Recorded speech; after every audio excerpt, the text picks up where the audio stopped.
real job and business growth in America. Yet for almost 3 years, the U.S. economy has remained mired in a slow growth, high unemployment trap. The president and his party leaders say things are getting better.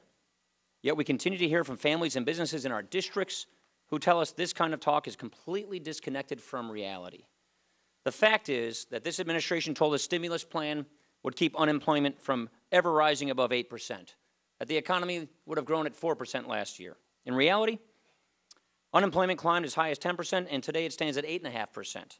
Worse, CBO confirmed just yesterday that it is projecting economic growth to remain sluggish and that the unemployment rate might hover near 9% through 2014. So the obvious question is, why did these policies fail? I think when you get out and talk to families and businesses, the answer becomes quite clear. The president's policies added hundreds of billions of dollars to our annual deficits. As a result, the explosive growth of our debt created tremendous uncertainty about our fiscal and our economic future. When government sows doubt about future tax rates, interest rates, and price stability, it undermines that feeling of future security that businesses and families need in order to plan and invest. And this puts a drag on economic growth. There is a monetary side to this uncertainty as well. The Fed announced that it's going to continue to hold interest rates at extremely low levels through 2014. I think this policy runs the great risk of fueling asset bubbles, destabilizing prices, and eventually eroding the value of the dollar. The prospect of all three is adding to uncertainty and holding our economy back in many of our judgments. And I fear that normalizing monetary policy when the time comes will be incredibly difficult. Not just technically difficult, but politically difficult as well. For instance, I was greatly concerned to hear that the Fed recently announced that it would be willing to accept higher than desired inflation in order to focus on the other side of its dual mandate, which is promoting employment. This is not because unemployment is a lesser concern, far from it. It is because the Fed's tools for promoting employment are limited, imprecise, and can have highly undesirable, unintended consequences. By contrast, the Fed is uniquely positioned to protect the currency, the value of our money. And I would find it very disturbing if that role were to be diminished. The inflation dynamic that can be quick to materialize and painful to eradicate once it takes hold. For the sake of our economy in particular, and the global recovery as a whole, it is vital that we focus on stability and certainty, especially when it comes to the value of the dollar. I firmly believe that a course correction here in Washington is sorely needed to help us get back on the right track. While it won't be easy, Americans have risen to greater challenges and have prevailed in the past, and we hope to provide a plan to do just that. With that, I'd like to yield to the ranking member, Mr. Van Hollen. Thank you, Mr. Chairman. Welcome, Dr. Bernanke. We must use all the tools at our disposal to help put people back to work, and I commend you and your colleagues at the Fed for using various forms of monetary policy to promote stable prices and higher levels of employment. I do find it troubling that at a time when millions of Americans are still out of work, many of our Republican colleagues want to strip the Federal Reserve of that part of its mandate that focuses on full employment and putting Americans back to work. Obviously, the Federal Reserve must not waver in its commitment to price stability, but to deprive you of the tools necessary to boost employment would be a big mistake. Indeed, without those tools, the economy today would be in much worse shape.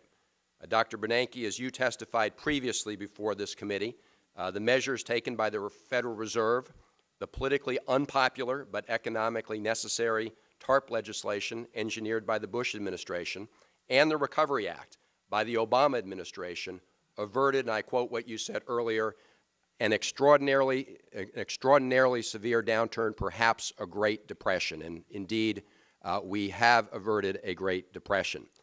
And it's important to remember that the day President Bush left office, the day President Obama was sworn in, the economy was collapsing at an even faster rate than originally thought. The gross domestic product was plummeting at a rate of 8.9%. In other words, negative 8.9% GDP, and we were losing 840,000 jobs every month. 3 years later, conditions have improved. The economy grew at an annual rate of 2.8% in the last quarter, and 3.2 million private sector jobs have been created since March 2010. Reports and findings by the Congressional Budget Office confirm your earlier assessments that the passage of the Recovery Act, coupled with the actions by the Federal Reserve and others, did help end the free fall and have helped begin the climb upward toward economic growth. Indeed, the Congressional Budget Office has told us that the Recovery Act helped save or create up to 3 million jobs in the year 2010 and lowered unemployment by up to 1.4 percentage points in 2011, compared to what it would have been if Congress had not acted.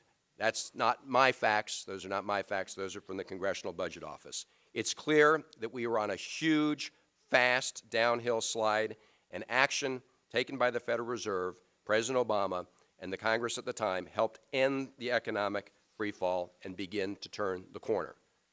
Still, we know that while the economy has improved, millions of Americans still remain out of work, unemployment remains unacceptably high, and American families around the country are still hurting.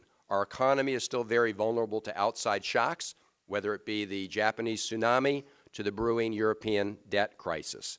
That is why our first priority has to be nurturing this fragile economy and making sure we do what we can to help small businesses and other businesses help put people back to work. So I commend you, Chairman Bernanke, in articulating in your prepared testimony that in pursuing medium and long-term fiscal sustainability, which we absolutely must do, we ought to take care not to slash investments too quickly because those would impede the economic recovery. In fact, some policymakers in Europe are coming to this notion a little late. The British economy, for example, contracted by 0.2% last quarter, due in part to the severity of government spending cuts, according to the January 31st article in the Wall Street Journal. Of course, the British model was much heralded just a few years ago by some of our colleagues as an example of how austerity could work. Severe austerity is now coming back to bite them. Christine Lagarde, director of the IMF, was quoted by BBC just recently saying the IMF is not suggesting there should be fiscal consolidation across the board. Went on to point out that you need to look at this on a case-by-case basis. And ratings agency Standard & Poor's, in a quote explaining the rationale behind their January 13th downgrade of 9 Eurozone nations, noted, and I quote, "A budgetary reform process based on a pillar of fiscal austerity alone risks becoming self-defeating as domestic demand falls in line with consumers' rising concerns about job security and disposable incomes, eroding national tax revenues, and by the way, of course, then also contributing to long-term deficits." These are reasons why we should take immediate action to take up the President's job plan, which he presented in September, including important investments in our national infrastructure. It's also why we should finish the job with respect to extending the payroll tax cut to 160 million working Americans and make sure that unemployment insurance is there for millions of others who are out of work through no fault of their own. And Dr. Bernanke, I apologize to you in advance. The conference committee on the payroll tax cut also begins at 10, so I'm going to have to leave before I want to. Let me just close by saying that as we nurture the very fragile economy, we should also take immediate steps to enact a plan to reduce our out-year deficits and debt. We should do it in a stable, predictable, and balanced way. The question is not whether we should do that. The question is how we do that. And I believe that the bipartisan commissions, Simpson-Bowles, Rivlin, Domenici, provide the overall framework to the approach for doing that, if not every specific recommendation they make. So with that, Dr. Bernanke, again, thank you and your colleagues for your work, Mr. Chairman. Thank you. Thank you. Chairman Bernanke, the floor is yours. Thank you.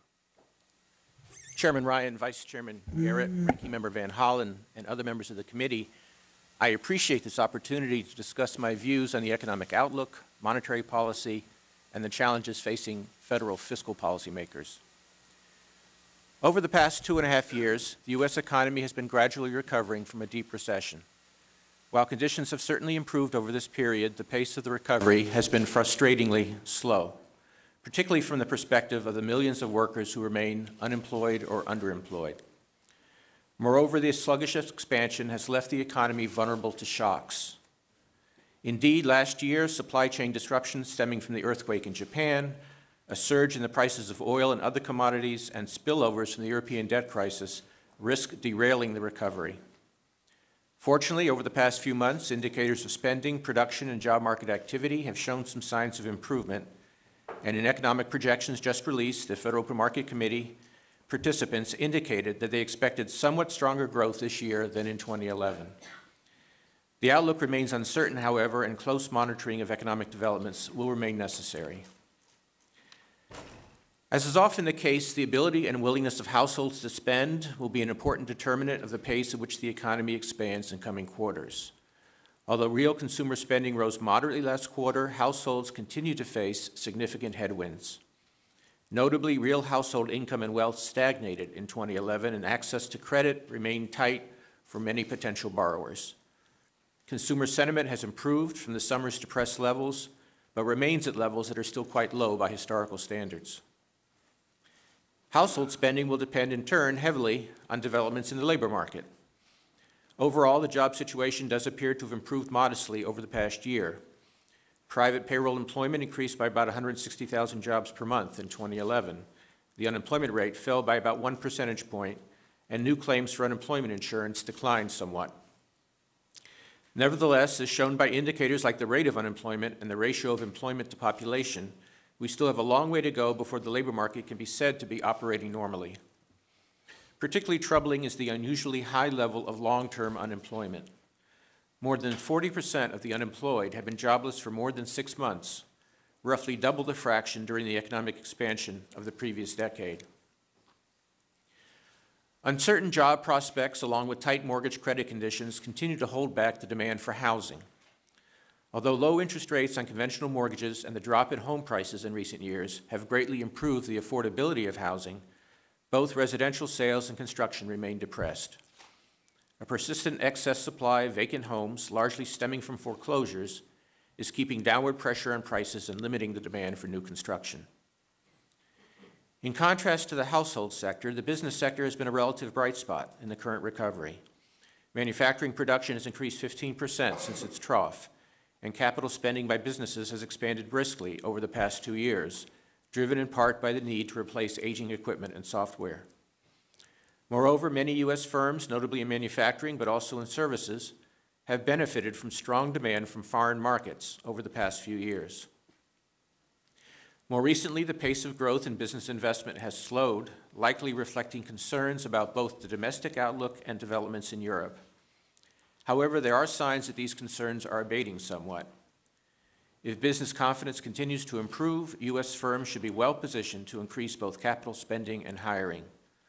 Larger businesses are still able to obtain credit at historically low interest rates, and corporate balance sheets are strong. And though many smaller businesses continue to face difficulties in obtaining credit, surveys indicate that credit conditions have begun to improve modestly for those firms as well. Globally, economic activity appears to be slowing, restrained in part by spillovers from fiscal and financial developments in Europe. The combination of high debt levels and weak growth prospects in a number of European countries has raised significant concerns about their fiscal situations, leading to substantial increases in sovereign borrowing costs, concerns about the health of European banks, and associated reductions in confidence and the availability of credit in the euro area. Resolving these problems will require concerted action on the part of European authorities. They are working hard to address their fiscal and financial challenges. Nonetheless, risks remain that developments in Europe or elsewhere may unfold favorably and could worsen economic prospects here at home. We are in frequent contact with European authorities, and we will continue to monitor the situation closely and take every available step to protect the U.S. financial system and the economy. Let me turn now to a discussion of inflation. As we had anticipated, overall consumer price inflation moderated considerably over the course of 2011. In the first half of the year, a surge in the prices of gasoline and food, along with some pass-through of these higher prices to other goods and services, had pushed consumer inflation higher. Around the same time, supply disruptions associated with the disaster in Japan put upward pressure on motor vehicle prices. As expected, however, the impetus from these influences